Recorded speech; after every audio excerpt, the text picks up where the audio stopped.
बिस्मिल्लाहिर्रहमानिर्रहीम। अस्सलाम वालेकुम।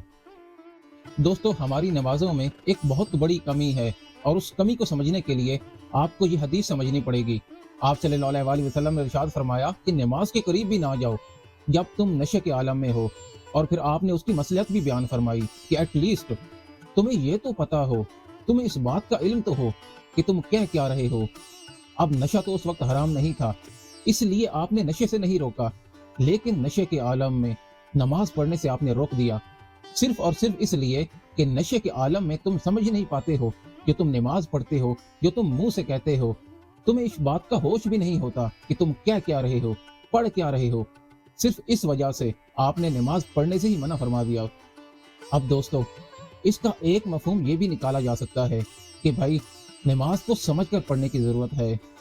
हमारा अलमिया ये है कि हम रट्टी रटाई नमाज 4 मिनट में पढ़कर फारिग हो जाते हैं। बहुत कम लोगों को ये पता है कि नमाज में जो हम पढ़ रहे हैं उसका मफहूम क्या है, उसका तर्जुमा क्या है, उसकी अदायगी क्या है।